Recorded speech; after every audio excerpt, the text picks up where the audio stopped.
South Point offers all the types of entertainment you'd expect at a first-class Las Vegas resort. Did you know our 400-seat showroom is one of Las Vegas's top destinations for live entertainment? Enjoy live performances by classic Vegas entertainers, bands, and today's hottest comedians, plus a rockin' dance floor. You can also enjoy live entertainment at the Grand View Lounge, where you'll feel all the vibes of old Las Vegas.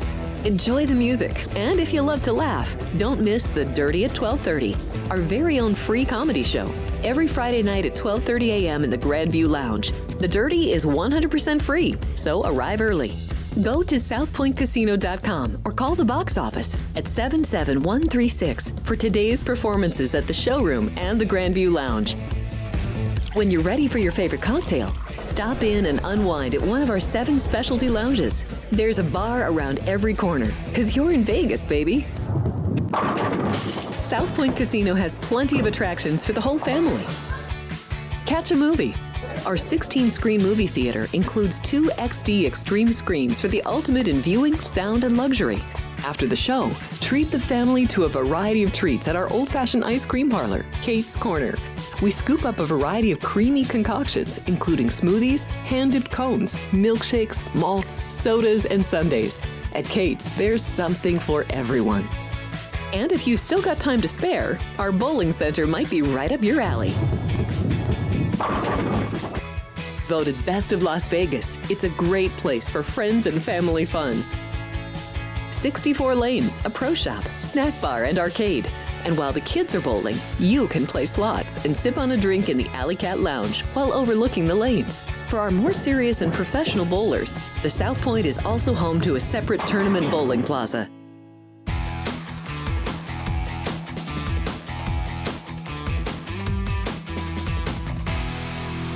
Hey, good morning, folks. Welcome to Sports by the Book. I'm Kenny White, and I am home today because we're getting a little bit of housekeeping done there in the studios at the South Point studio, getting a new desk, be a sit-down desk for us. So looking forward to that, seeing how that works out for all of us. I think it'll be great. But today, you get me from home. So I'm going to go over the college basketball main schedule, as many games as I possibly can. And then we'll jump to, I don't know, I guess there's a football game this weekend. The Super Bowl, that's right, that's what it is. It took me 30 minutes this morning on my show to finally mention it. To me, it's just another game. Most people, it's a huge celebration. Obviously, everybody gets together, huge parties, Super Bowl squares. Everybody's making bets that never bet all year, and they bet on that one big game. I'll have some prop bets. So I'm going to go over my stuff with the Super Bowl. I want to talk about my power ratings, the individual player power ratings, my box score final, and some player props, player medians that you can use to bet props with. So let you know where they're at, kind of my feel for the game and how I think it's going to go. I wish every day could be yesterday.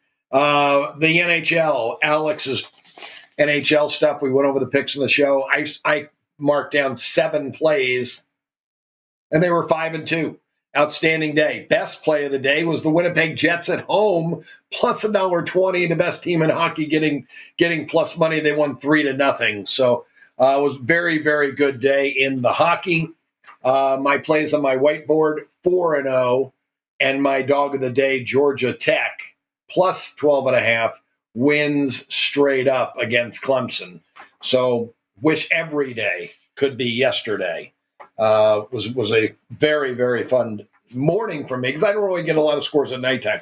I'm working, and that's just the way I do it. You've got a person who just bets sports to make money.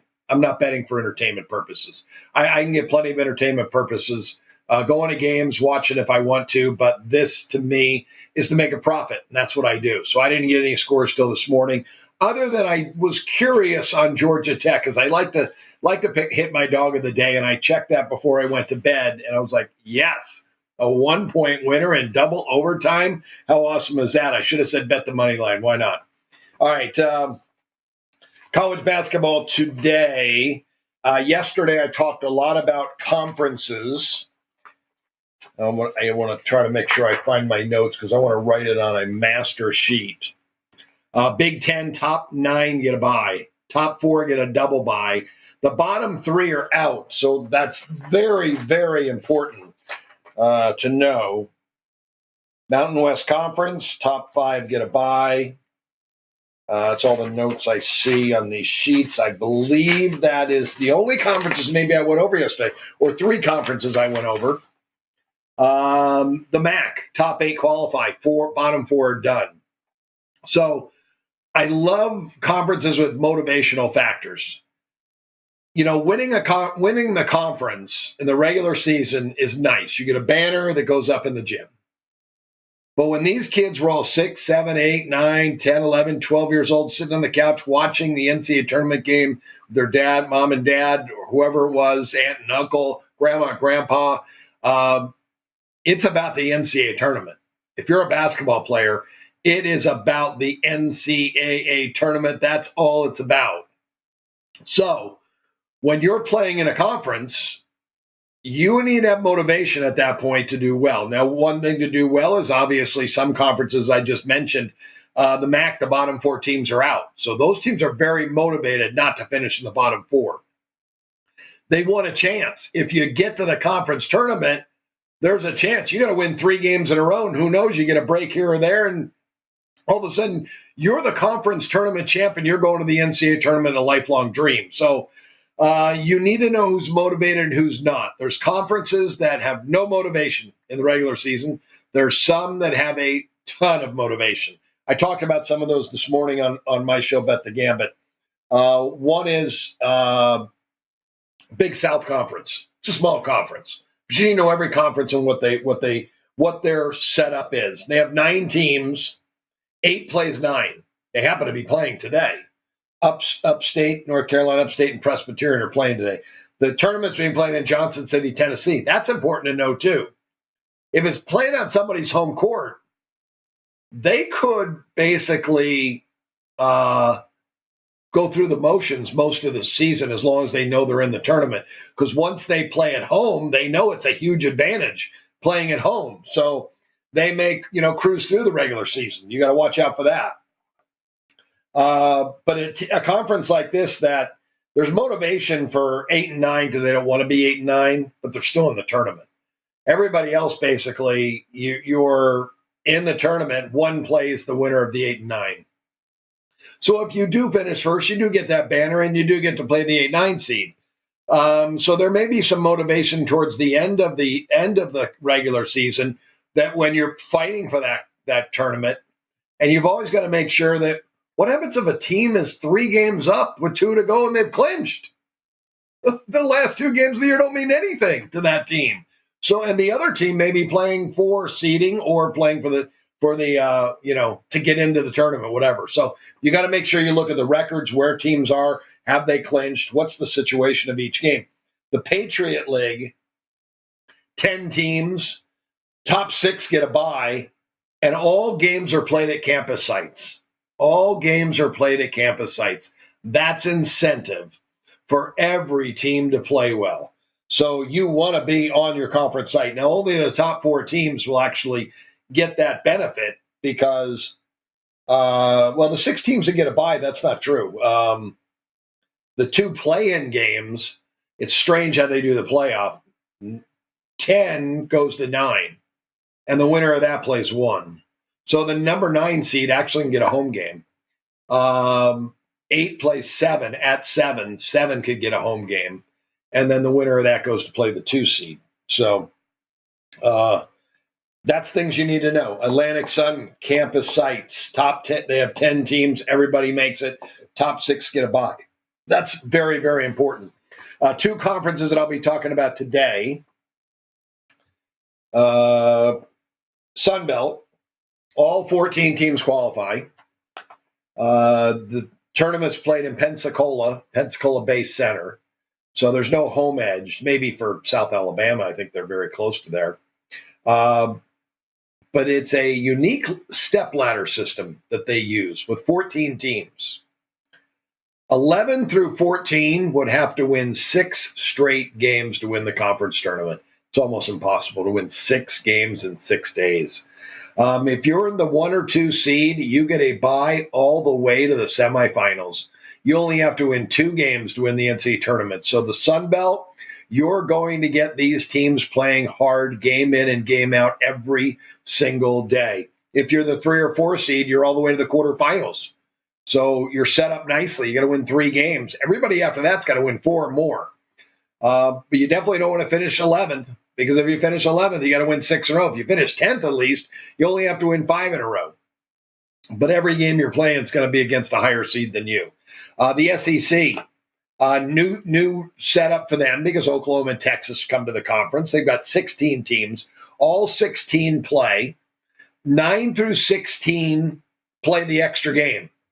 The top 12 teams, or the top 8 teams, get a bye. Top 8 get a bye. The top 4 get a double bye. So there's a lot of incentive here for the SEC teams to get that double bye. However, let me asterisk next to this one. This is the SEC, the best college and best conference in college basketball. You don't need to win the SEC tournament to go to the NCAA tournament. The Sun Belt, most likely you do. The Atlantic Sun, for sure. Big South, for sure. Patriot League, for sure. You've got to win those conference tournaments to go, which makes those tournaments great. The SEC, you don't have to win it, because if you're Tennessee, Alabama, Auburn, the top teams in the conference, Kentucky, you're already in. You're in. So basically, it's getting ready for the NCAA tournament. I know for one thing, they don't talk about it, but a team has never won the NCAA championship that went 0-1 in their conference tournament. Every single NCAA champion forever has won at least 1 game in their conference tournament. So that's something to be aware of and something to take a look at. Southern Conference, I'll start with that one today. All 10 teams compete. It's in Asheville, North Carolina. Now, North Carolina, Asheville is not in that conference, so it's not on home court. The top 6 teams get a bye, so that's very important to know. All right, first game, East Tennessee State and VMI. That is a Southern Conference game. East Carolina 6-4. They have played the 8th toughest schedule. They're tied for 4th place. And VMI at 5-5, 1 game back of East Tennessee State. They're tied for 6th place. They played a little better schedule. I only made East Tennessee State 5.5.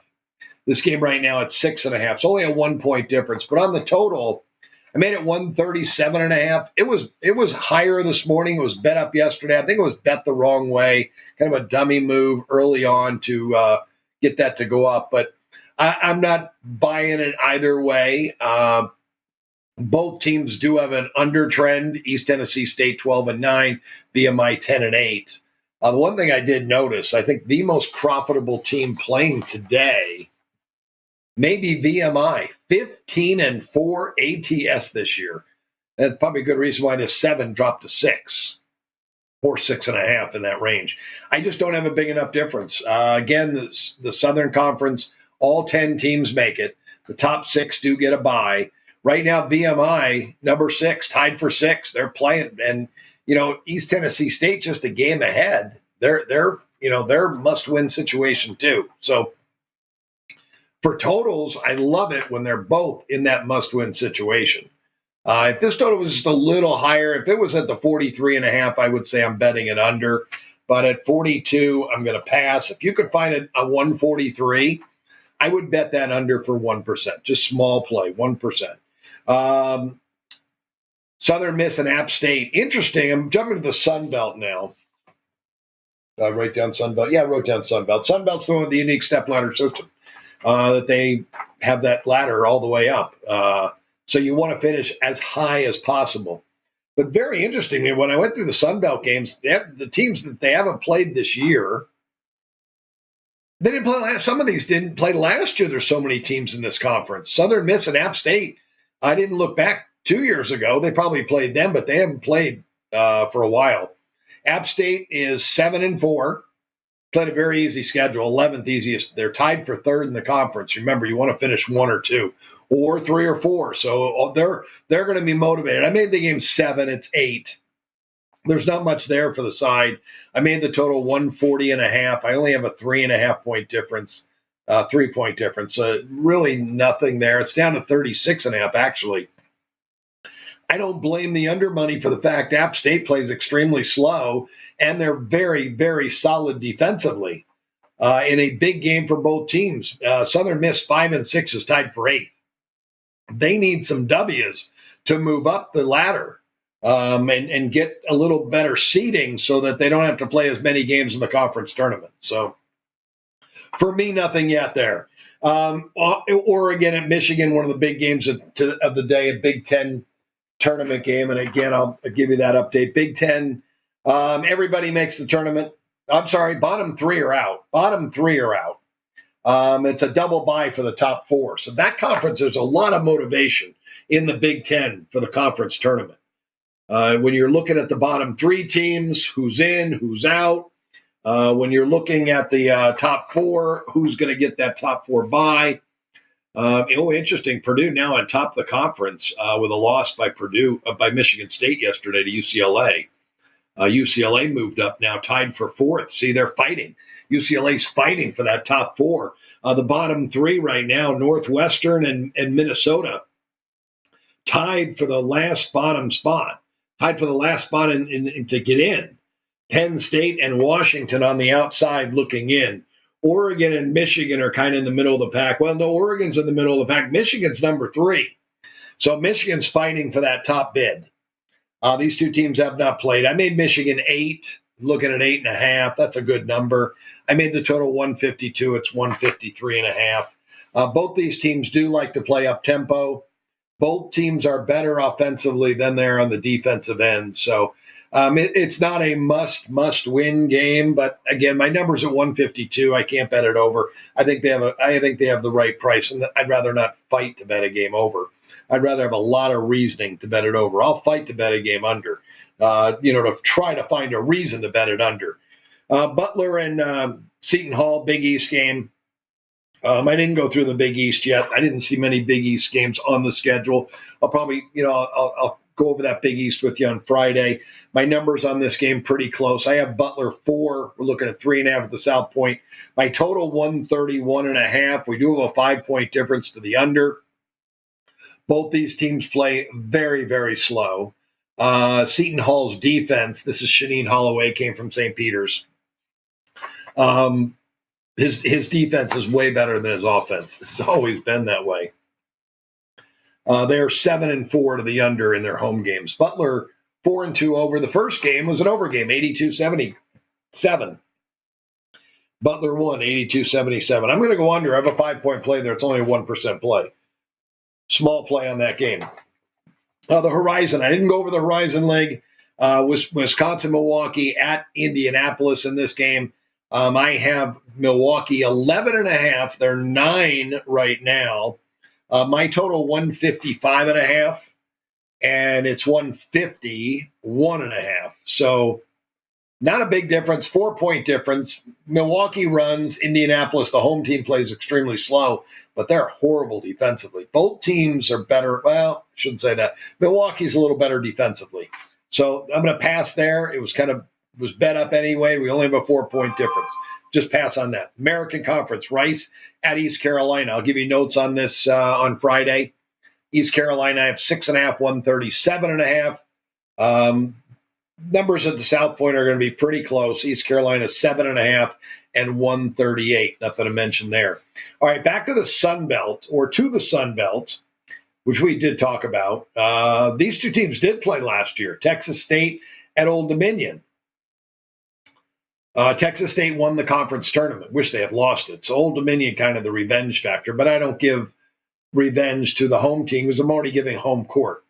If you did give revenge in this situation, I'd make Old Dominion 0.5, and you'd be getting 2.5 with the home team. Let's see, are they the better defense? No, they're not. Texas State's better defensively, and Texas State's far better on the offensive end. The total, I have 140.5. It's 141.5. There's nothing in that game. For me. Louisiana Lafayette at Georgia Southern. Two teams, again, that haven't played this year, didn't play last year.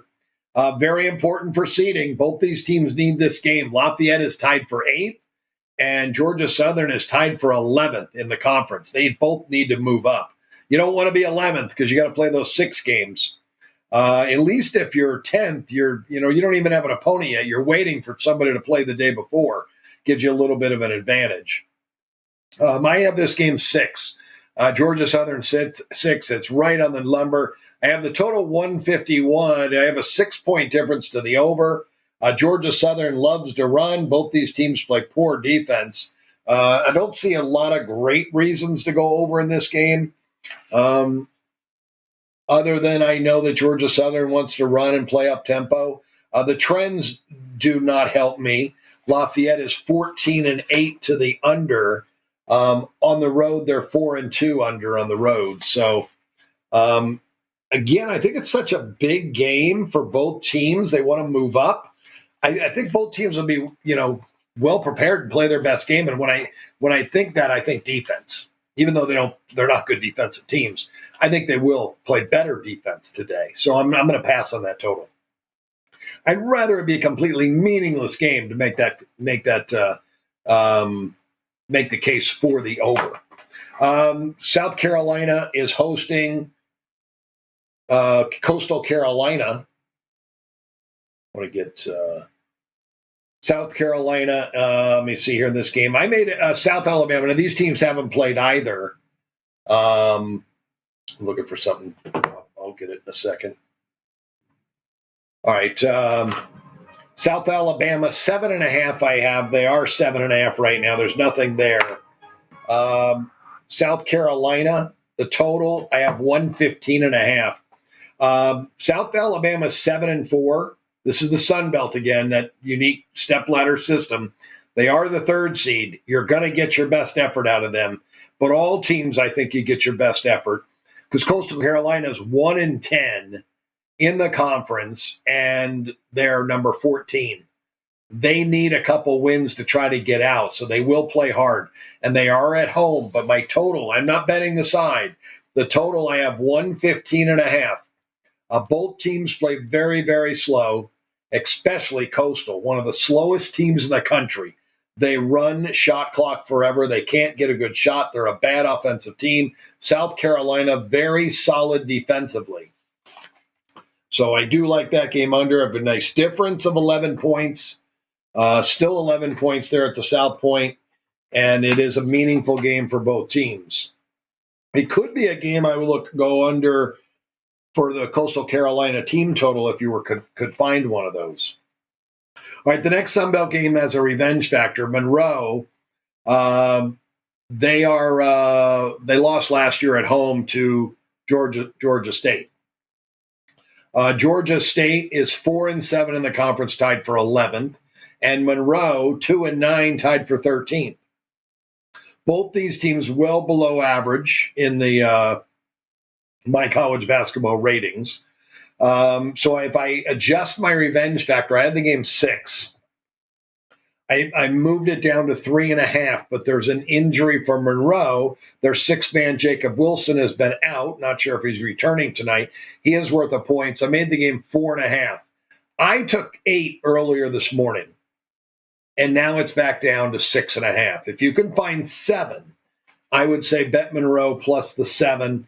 Again, you're asking Georgia State, a bad team, to cover a point spread. Never a good thing to try to do. They're 11-11 on the year ATS. Monroe 8-14. They have not been good. The total, I have 150.5. It's 149 now. Nothing there. So let's move on. The Southern Conference, very good game. Chattanooga at Wofford. And Chattanooga 7-3 on the year, tied for 2nd in the conference. Wofford 6-4, tied for 4th. I made this game Wofford 2.5. It's 2 right now. Total of 149.5. Was opened 143 yesterday in Central America, and now in the States it's 145.5. So it has moved up. It has moved my way because both of these teams are way better offensively than they are on the defensive end. There are no trends for this game, though, that backs up the over, so I'm going to pass. They're both about 500 on their trends. Duquesne at Richmond. A10 game. I'll go over the A10 with you on Friday as well. Try to get some facts on that in the conference tournament. Duquesne, I have 4.5. That number at 3, but my total 120.5. Now this is taking some under money. It was 128, now down to 126.5. We're missing the best of the number, but these teams are all in red. Everything I have is in red. Would have much rather gone under 128, but I will go under 126.5 with you. Both teams play extremely slow. Both teams are far better defensively than they're on the offensive end. Both teams do play good, transition defense. We'll go over a couple more games, take a quick break, and then we'll try to finish up some of the later games in the day. A lot of games today. Missouri Valley Conference, Valpo at Indiana State. I have 5.5, 166. It's pretty much right there. You got two teams that love to run, and they're both better on the offensive end than the defensive end. But I only have a 3-point difference. If you found 161, I'm going over that. It opened 160.5 in faraway places. Northern Iowa, I made 4.5 and 122 at Missouri State. There's no difference really on the side. It's right there at 4 at the South Point. But the total 132, I do have a 10-point difference. Missouri State plays extremely slow. They're a very weak offensive team, and both teams play great transition defense in this game. So I would go under there as a 1% play under in the Missouri State game. Cleveland State at Northern Kentucky. I have Cleveland State 5. They are a little lower than that. Northern is now the favorite. Cleveland State was the favorite. Not sure why the money's coming in on Northern Kentucky. I think, as I mentioned earlier, VMI has one of the best spread cover records in college basketball, 15-4. Northern Kentucky has one of the worst. They're 5-16. You're 12.6 units down on the season if you bet every Northern Kentucky game. They play extremely slow. Both these teams are bad offensively. Both are very good on the defensive end. So I've got an underplay here. I made it 124, and it's 133. Wow. So the total went up. Money on Northern Kentucky, the wrong side. I'm going to take a look at this game. Maybe someone returned for Northern Kentucky. That's all I can think of. If their leading scorer had been out and now he's returning, that would make sense for money for Northern Kentucky. It would make sense for the total to go up. But maybe there is nobody returning. We'll have to take a look at that. Sunbelt, Troy, and James Madison was our last game, and I'll take a break, Sean. Sean's running the show all by himself today. I thank you. Appreciate you. He's Han Solo today behind the glass.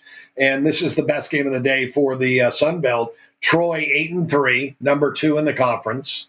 And James Madison, 7-4, tied for 3rd. Remember, this is the Sun Belt. They've got that step ladder system that the higher you finish, the less games you have to win to win that conference championship. And I'm pretty sure only the winner is going to the NCAA dance out of this conference. So these games are very meaningful. I have Troy the better team.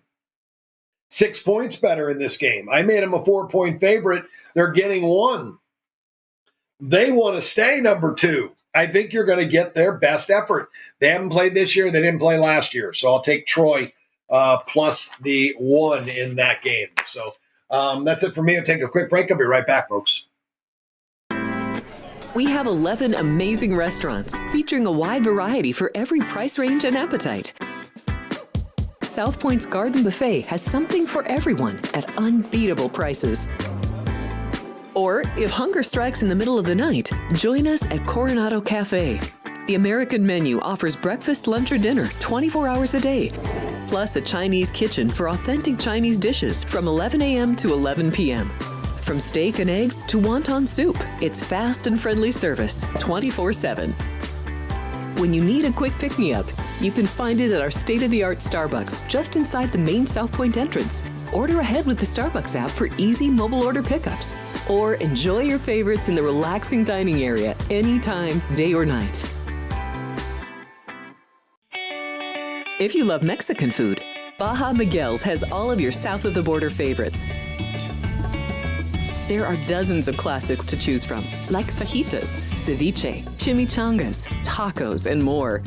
And for spirit lovers, Baja's colorful non-smoking tequila bar is right outside.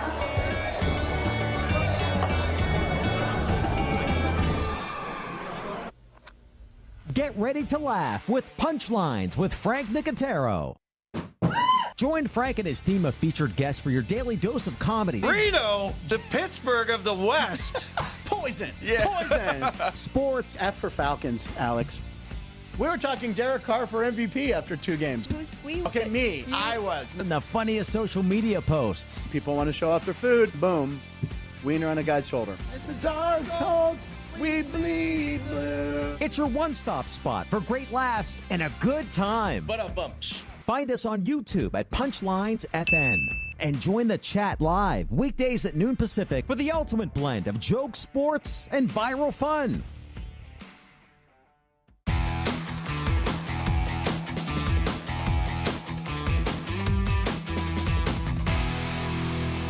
Hey folks, welcome back to Sports by the Book. I am Kenny White, and we're talking college basketball right now. We will get to the Super Bowl in about 15 minutes. I'll do about 15 more minutes of college hoops, maybe 20.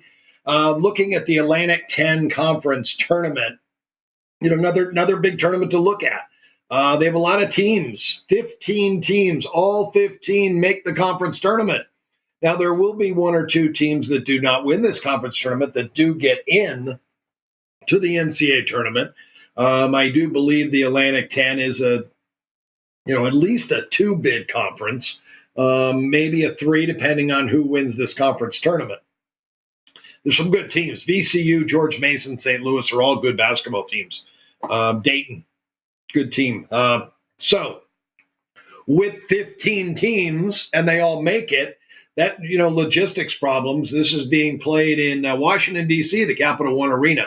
So that's good to know. No teams are sandbagging, not playing on their home court. But this is a conference, again, that's kind of a ladder system that we get buys. We get 5, 6, 7, 8, 9 teams get a bye. 6 teams have to play a play-in game. So 9 teams get a bye. The top 4 teams get a double bye. So very important to finish in the top 4 in the Atlantic 10. Rhode Island plays Fordham in an Atlantic 10 game today. I guess I'm skipping ahead. I'm not going to skip ahead. Sorry. I'll come to that. Let's finish up with the 2 games before that. Arkansas State at Marshall.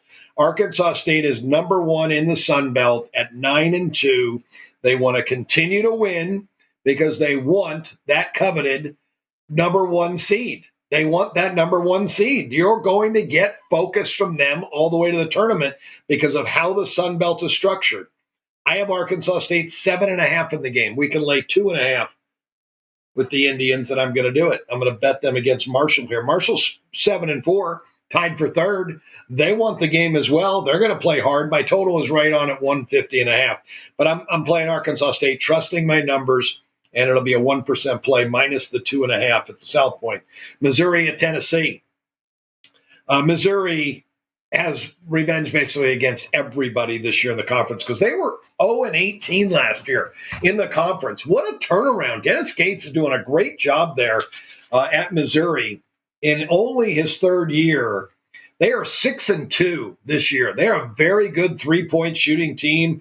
They can score it. They've been very competitive now, and they have stepped up and played some really good basketball teams. They did win on the road at Florida by 1. They did get blown out by Auburn at Auburn. So, they still are trying to get to that next level. And a team that was 0-18 last year, believe me, that it's a hard climb to get there to that level to make that big of a jump. But they have revenge. They lost this last year at home to Tennessee. So I adjusted my 8.5 down to 6. That game is at 9 right now. I'll take the 9. It's a very good basketball team. And as I said, they can shoot the 3. I do have a slight underplay, too. I'm in at 128. Missouri likes to run, but Tennessee's defense, 2nd best in the country. Their defense allows just 59 points per game. Missouri may get more. They're going to get more than that. Well, not much. I got them at 60, and I've got 68 for Tennessee, and that's before I factor in that revenge factor. So my adjustment would probably be 67, 61 in that range. But they're going to get held down low. I guess kind of an insurance bet. I feel like I can win both. betting the dog and going under. So if it is an extremely low-scoring game, points could be at a premium. Tennessee gets the win, but we get the spread cover, and that's all we're looking for. All right, Atlantic 10 Conference, another one that's, kind of tiered system. Top 4 teams make it or get double buys. Everybody's in, but you don't want to be in the bottom 6. Rhode Island at Fordham. Right there, teetering on it is Rhode Island at 4-5. They need to win. Fordham at 2-7. They're 14th. They need some wins to get out of that basement to make sure they don't play in it. I made Fordham 2. They're getting 1 with crossing 0. It's not that big a difference. So I'll pass on the side. I made the total 158.5.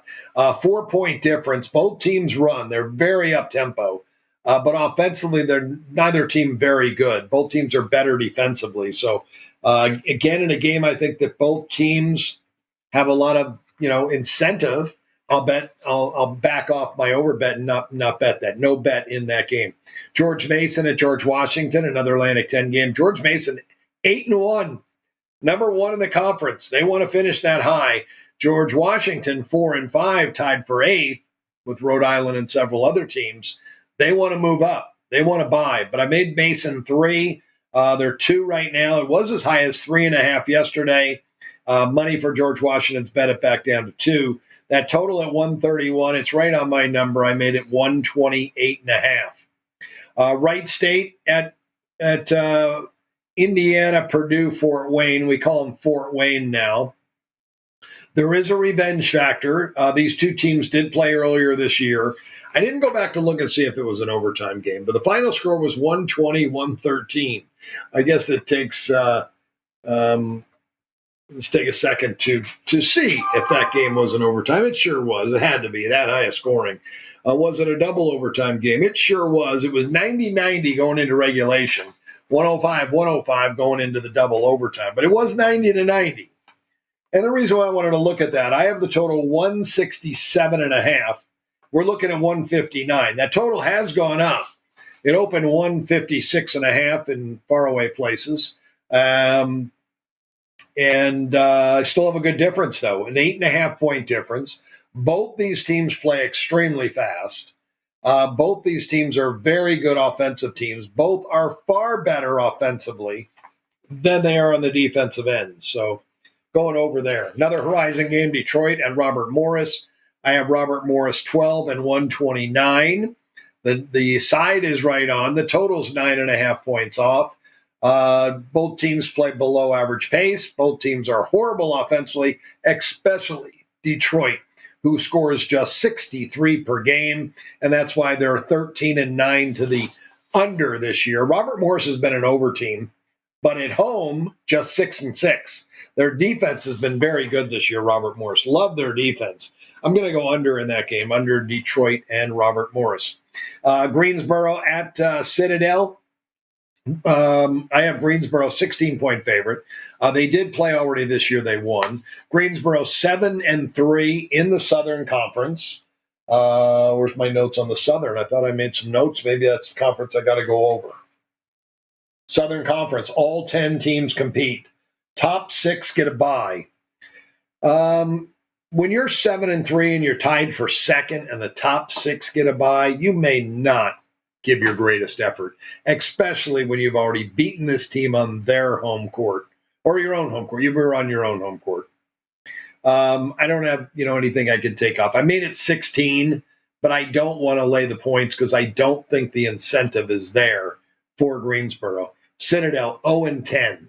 They played the toughest schedule in the conference, but they're 0-10, and they sit 10th out of 10 teams. They're going to make the conference tournament. But the total, I have 132.5. My problem with that is the thinking about Greensboro not needing this game. Both teams play extremely slow, and Citadel really struggles to score. They average 62 per game. Their cross-reference score, if I just take their points scored and points allowed and cross-reference their offense to the opponent's defense and get an average, does come up a little higher, 138 when I add it up, 138. But Citadel, just such a bad offensive team. Greensboro, very good defensively, but they're a good offensive team. My final score is 69-53. Maybe that's where to look Citadel under their team total today, but again, it worries me because I don't know the incentive of Georgia or North Carolina Greensboro. Let's go to a couple ACC games. Louisville at Boston College. Louisville continues to roll. I made them 17.5. They're 12.5 here in this game. They did not play this year, or they have not played this year. But there's a good chance they played last year. Boy, Georgia Tech, 2 nice wins. They beat Louisville, then Clemson. I didn't even realize that when I bet Georgia Tech yesterday, that they were coming off a win over Louisville. They played Boston College twice last year, Louisville did, and they lost both games. So there is a revenge factor there. I would make that game 20. And we're looking at minus 13 on Louisville. So I'm playing Louisville here. I'll keep it on a 1% play, even though there's a 7-point difference, but we're in double digits now. We're asking a team to really be good from start to finish. And at the end, hopefully their backups are better than Boston College the last 2 minutes of the game. So you don't want to get beat on a backdoor cover. I would much rather lay 1 or 2 in a game I made 4.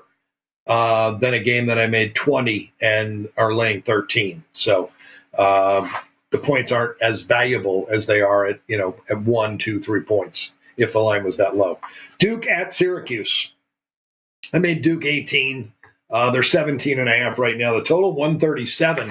It's 143.5. Duke has been a very solid defensive team, one of the best in the country. They really make their opponent play deep into the shot clock. Syracuse are going to have a struggle in this game scoring. I would look at their team total, Syracuse under in this game. Syracuse 7-5 to the under in their home games. Duke is 5-2 under in their road games, so they do stay low. They're 5-2 ATS. They cover. John Shire has them playing maybe almost like Coach K would have, that they cover. This is Shire's 3rd year now as the head guy of the Dukies, and he's been a cover machine this year, 13-8. Both guys have. Adrian Autry in his 2nd year is 12-9, so I'd like to see that. But I really don't have anything there other than maybe Syracuse team total, if I find one, under, because I know it's going to be a little higher than that. Might be in the 60s. Let's go to a Big 12 matchup, Cincinnati at Central Florida. I have Central Florida 7 and 144.5. This number opened 3, has been bet up to 3.5. I like Central Florida here. I didn't do a revenge factor. They did not play this year, but let me look real quick because I don't want to tell you I have a play on something and I go back later and say, wow, there's revenge for Cincinnati, so I'm not betting the game. Cincinnati beat UCF at home, beat them away, did not play in the conference tournament. So Cincinnati did win both games last year. I'll take Central Florida here. Take a real quick look at the conference standings. And I didn't do the Big 12 yet, but with as many teams as the Big 12 has, I got to believe it's going to be very important to finish as high as possible. Central Florida 4-6. They played the most difficult conference schedule. Cincinnati's 2-8, and they played the 9th conference schedule. Central Florida is a way better basketball team. I got them 7. We're laying 3.5 with Central Florida. A couple of Southern Conference games. Again, very important conference when you're looking at this conference. All 10 teams make it, but the top 6 get a bye. Furman at 5-5. They're 6th in the conference. They're right on the verge of getting a bye or playing a play-in game. Western Carolina at 2-8. They're 9th. They are right now in a playoff game. I made Furman 14.5. There is revenge in the game. These two have already played. Furman won at Western Carolina 90-61. Just a horrible day by Western Carolina. I'm sure that they'll be focused for this. This line did come down from 17 down to 16. I think a 4-point difference is enough for me to take Western Carolina because Furman still not the greatest of basketball teams. That's a lot of points to be laying, even though they did win by 29 before. They'll be happy to win by 5 here, and we get an easy cover. If they win by 15, they'll be extremely happy. Mercer at Samford. Mercer 4-6, 8th in the conference. They got to get a couple wins to move up in that 6th spot where Furman's at. And then Samford at 8-2. They're number one in the conference. I made Samford 9. There's revenge for Mercer. Make that 6.5. And we're looking at plus 10.5. It was 11.5 yesterday. Again, a game that money came our way. I like that because I don't have to worry about injuries or things like that in the game. We're taking 10.5 with Mercer, and I'll find as many injuries as I possibly can, and I go over those on these games too. But in this case, betting the game, taking the points because I know it's moving my way. Tulane at Texas San Antonio. Tulane won the earlier battle this year. I made them 2. You're laying 1. The number's right there. My total 150. It's right there as well. Memphis hosting Tulsa in an American Athletic Conference game. I made Memphis 16.5. That's about where they're at. 17 right now. 147 the total. Mine 149.5. Illinois State at Illinois Chicago. I have Illinois Chicago 5. They are a little lower than that at 3.5, but no value. My total right on, I have 147, 1.5 off the South Point number. Here's a total. West Virginia at TCU, Big 12 contest. I made West Virginia 0.5. South Point has TCU 1.5. Splitting hairs there. There's no real difference for me. But the total, I have 117.5. Now, this total has come down. It opened 130 yesterday in Central America. Sportsbooks there. A lot of people still bet with them from the U.S. I don't. But that's what I saw the opener. When I put my sheet out early afternoon yesterday, they were the only openers that were up that I feel are credible. I do feel they're credible, even though they may be in a gray area.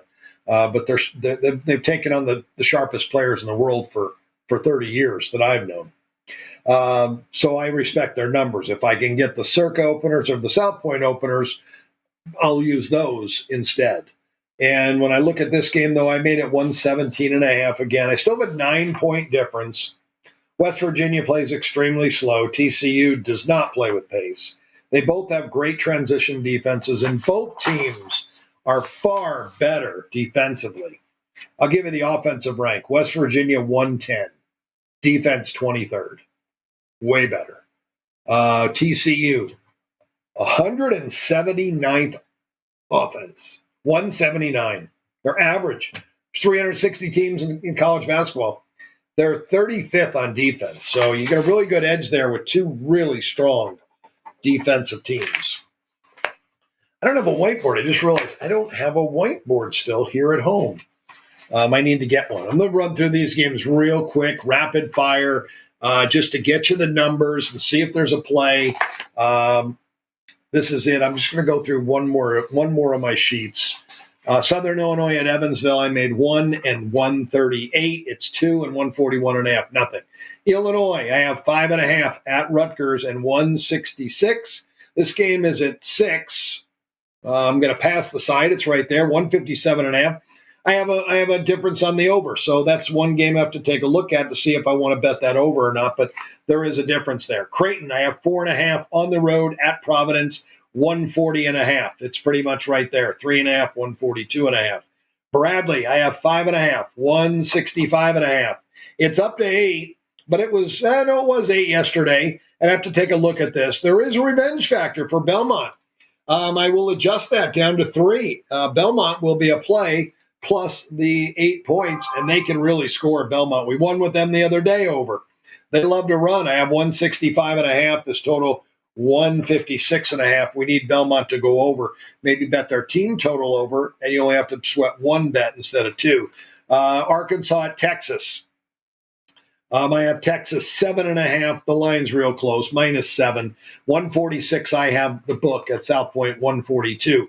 LSU at Georgia. I have Georgia 7.5. 134.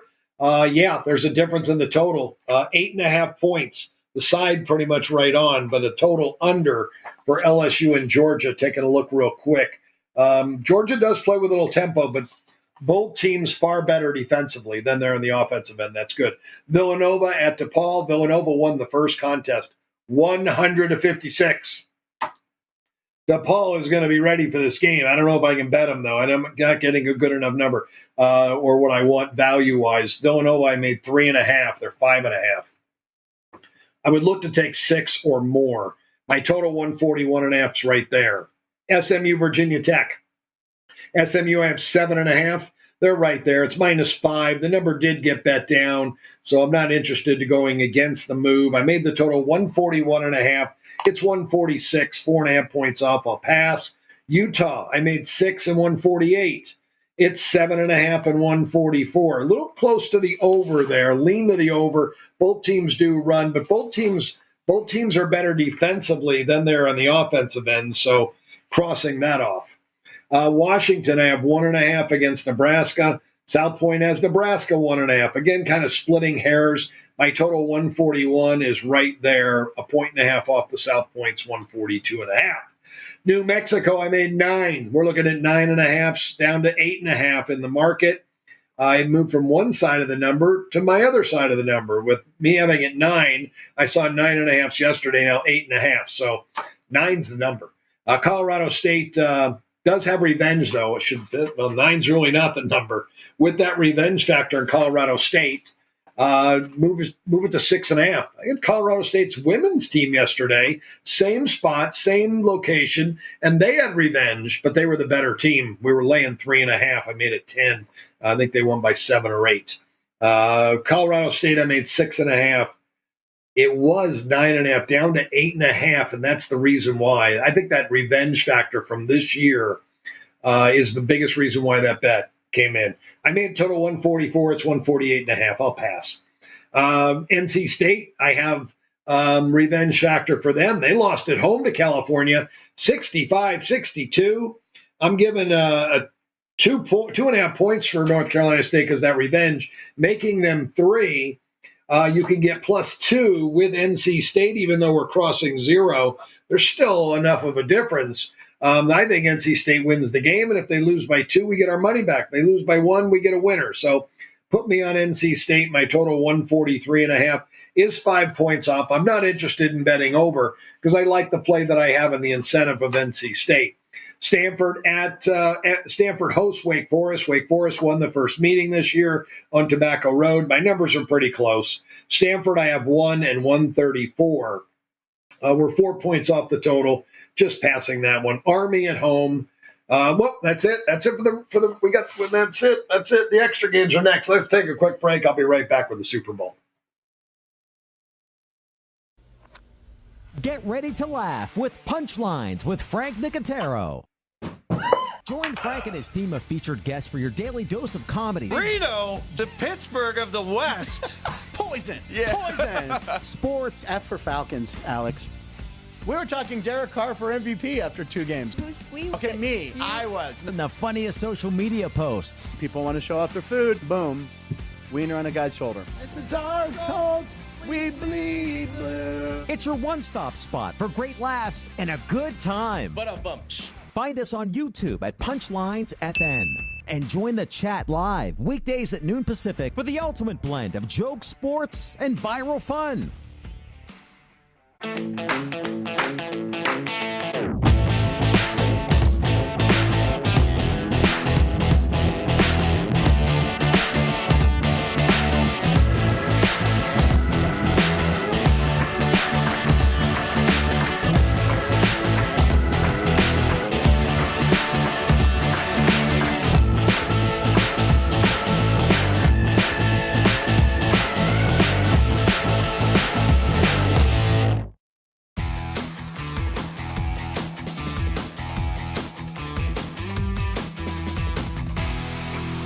Hey, welcome back, folks, to Sports by the Book at the South Point Studios. I'm working from home today, actually, because we're doing a little renovation in South Point Studios. Stop by and say hello every once in a while if you're there. Alex White and myself, 10 a.m., 9 to 10 a.m. At noon, you have Punchlines with Frank Nicotero. A lot of great shows. Ralph Sirocco has horse racing. Wednesday through Sunday for you, early in the morning. Very, very popular show. And then we've also got some other Sports by the Book shows in the afternoon. Jeff Parles, Vinny and Chris and Jimmy, all the guys from Behind the Book Come on, and they give you their opinions and kind of let you know the ins and outs of the sports book, give you a behind-the-scene view. Saturday mornings and Sunday mornings, 9 a.m., you can catch Alex White and Jeff Parles, and they get you ready for the day on Saturday and Sunday. So a lot of great stuff going. I know Sunday there's probably a little extra time. We've got a lot of time in the day leading up to that game. I'll be back with you Friday at 9 a.m., and I believe I've taken you so long today with a lot of basketball. Don't think I'm gonna go to those player medians and props today. I think we'll give us a little bit more time. Again, Sean, thank you for all your hard work today. Sean's flying solo behind the glass, so I'm going to give him a break, give myself a little bit of a break because it has been 50 minutes here solo. I'm going to talk a little Super Bowl. Okay, first of all, I do power ratings on individual players. Learned this 40-some years ago from my dad. He invented a player power rating system to give a player a rating. You add up all the player ratings of the starters, and you get a team rating. And I've never done this. What I do, I've done that many times all my life. I did rate every NFL player up before the season. Spent 3 hours on every team. I want to know how good they are. And before the season started, I had Kansas City 2 points better than Philadelphia. So if I would have made a line, Super Bowl line for you, said Kansas City and Philadelphia in the Super Bowl, what's the line? Before any game had ever been played, I would have said Kansas City 2, but I probably wouldn't have said 2. I would have said 2.5 just because I feel like 2's a dead number, and it's Patrick Mahomes. So I would have factored in the Patrick Mahomes factor and made it 2.5. We're right there, we're at 1. But those initial ratings after every week, I scour through the box score and see how the game was played, and I come up with my own box score final. I don't use the final score that everyone sees because that isn't really how the game was played. I go back in and I see how the game was played. So if a team's winning 38-7 and it's in the fourth quarter and the other team makes 2 touchdown drives and they score and make it 38-21, and you see the score 38-21, you think, wow, that was a high-scoring game. I'm looking at it wasn't really a high-scoring game, and it was a domination by the team who scored 38. They dominated the first 3 quarters, and they let up in the fourth quarter. So things like that happen. You get a team that's down 38-7 and come back and make it close, 38-35. That's not good. That doesn't show me that team that was up 38-7 was that much better. And I do understand that every game is a snowflake, so I don't overreact. If just give you an idea, and I'm here to teach and try to help you become your own handicapper, that you make your own numbers and that you're able to bet against the book. You don't need anybody else. You can do your own work. You come up with a power rating and you adjust. Let's say Philadelphia played Kansas City the first game of the year on a neutral, and I have Kansas City 2, and Kansas City was winning 38-7, and Philadelphia scored 2 late touchdowns. My feelings right away, I know it's week 1. These teams are nowhere in midseason form.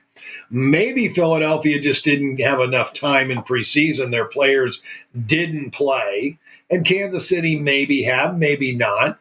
But I'm not going to be a huge knee-jerk reaction. And I don't think the books will either. If the book posted 2.5 on that game in week 1 and they were to play in week 2, you'd probably be looking at Kansas City maybe 4. And that's about a 1.5 difference, maybe 4.5. We still know it's a really good Philadelphia football team. Just because they lost to another good football team, it just wasn't their day.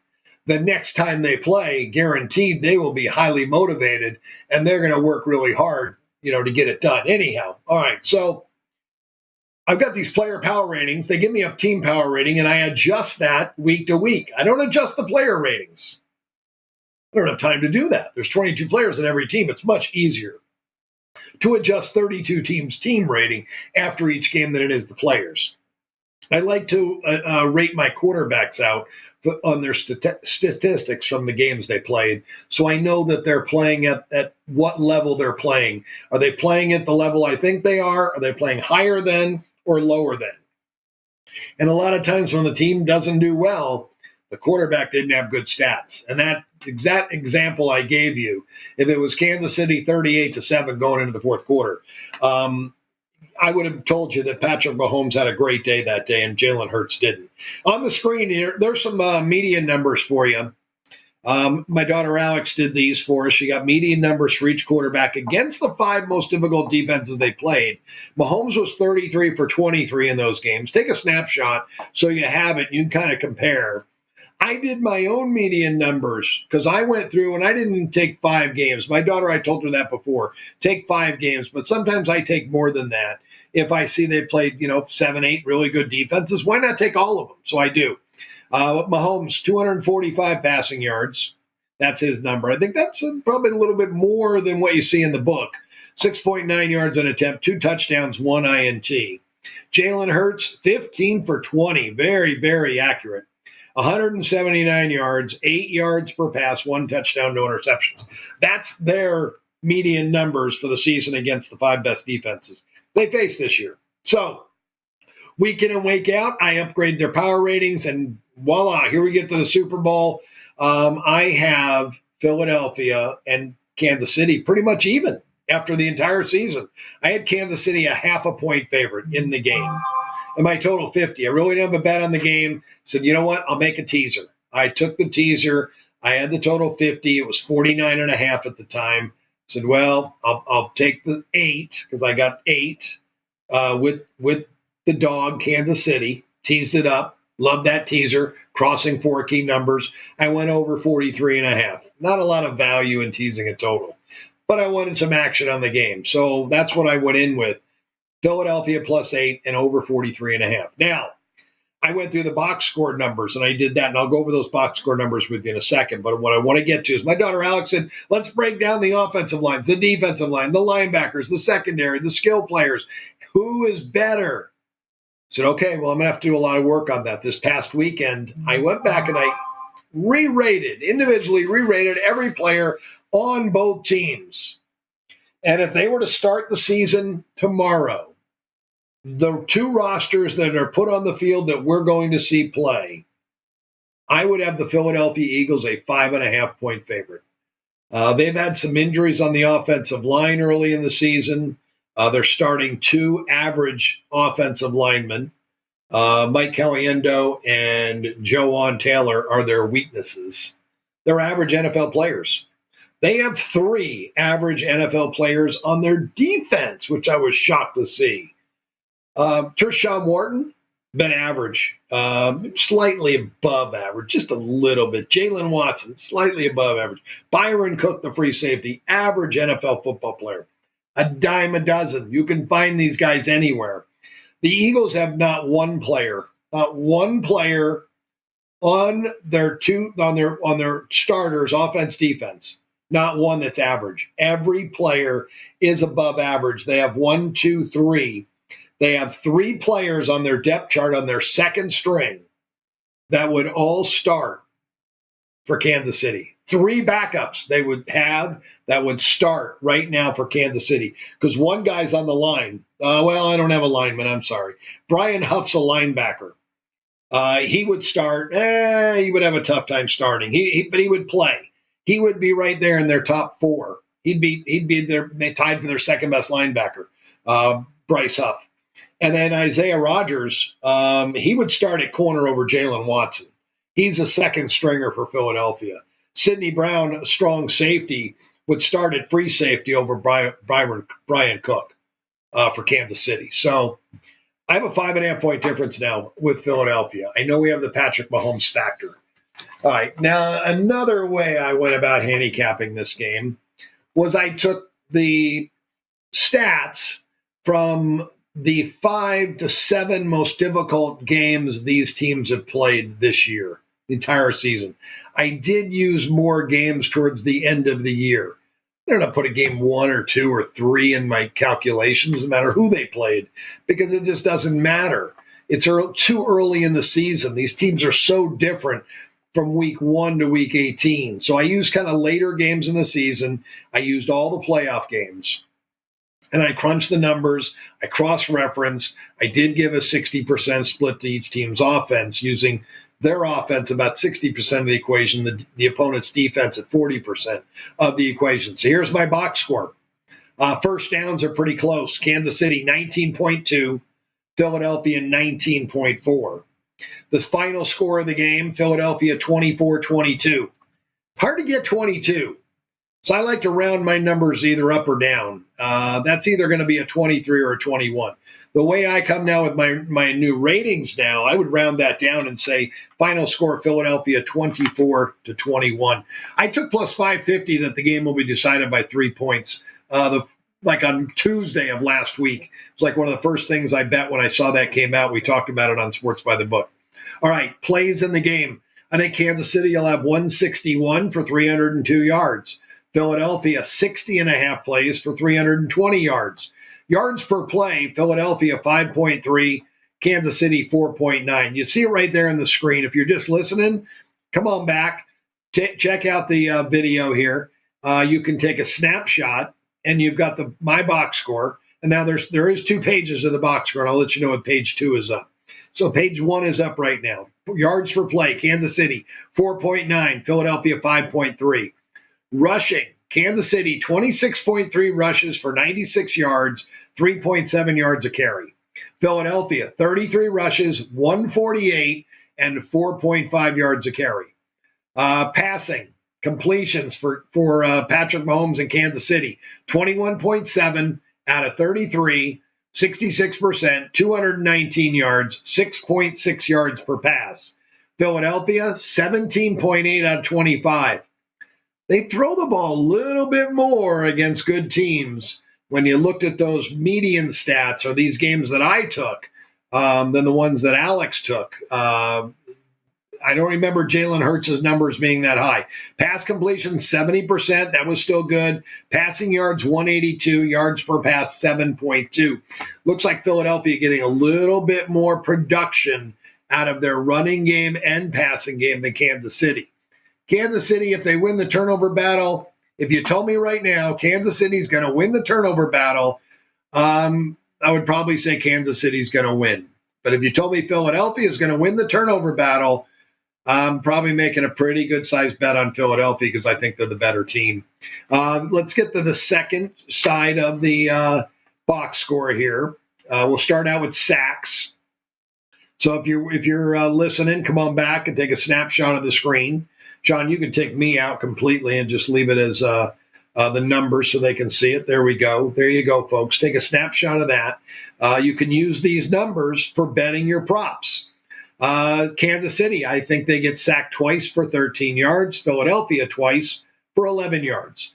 Field goals and attempted. I have Kansas City 1.4 out of 1.7. Philadelphia 1.9 out of 2.6. Extra points made. Kansas City 22.4 out of 2.6. Philadelphia a perfect 2.9 out of 2.9. Punts in the game. I have Kansas City 3.4 for 159 yards. Philadelphia 3.3 for 155 yards. So when people say, how can they put up Kansas City 3.5 punts over or under? Well, they were right. That's about what they should have. They're either going to have 3 or they're going to have 4. Can they have 2? Can they have 1? Can they punt 7 times? Yeah. That'd be an interesting prop to put up. How many punts? And books love index props. And that's probably up out there that you can get Kansas City to punt 8 times. And if they do, you get 20-1. If they punt 7 times, 15-1. Punt 6 times, 10-1. Something like that. Third down conversions. Let's jump to there. Four more things. I'll let you go. Get you on with your day and get you to bet some of that college basketball we talked about. Third down conversions. 5.7 out of 12.7 will be Kansas City. Philadelphia, 5.4 out of 12.5. They're pretty close. Fourth down conversions. Kansas City, 0.7. So they've got a very good chance to convert a fourth down. 1.4 attempts. I think they're definitely going to attempt at least 1 and quite possibly 2. Philadelphia, the same thing. These are regular season stats. This is not a regular season game on Sunday. So teams will gamble more, especially in the fourth quarter. You could get one of these teams to go twice on fourth down, especially if they're successful. That's the only way they can go twice on fourth down, if they're successful in the first one. But Philadelphia in a normal regular season game, 1 out of 1.4. Penalties, I have Kansas City 5.2 for 40.8 yards, less than Philadelphia. The Eagles 6.4 penalties for 44 yards. So if you got a penalty prop, I think Philly's going to be penalized more than Kansas City will be in the game. So that's it for me today, folks. I appreciate you being here. Please like and subscribe. I will be back with you on Friday at 9 a.m., but I think Jeff Parles and Alex White will have you covered tomorrow, Thursday, 9 a.m. Sports by the Book. Stay tuned, and then tune in to Punchlines today at noon. Thanks for watching, guys. Have a great day. I'll see you Friday.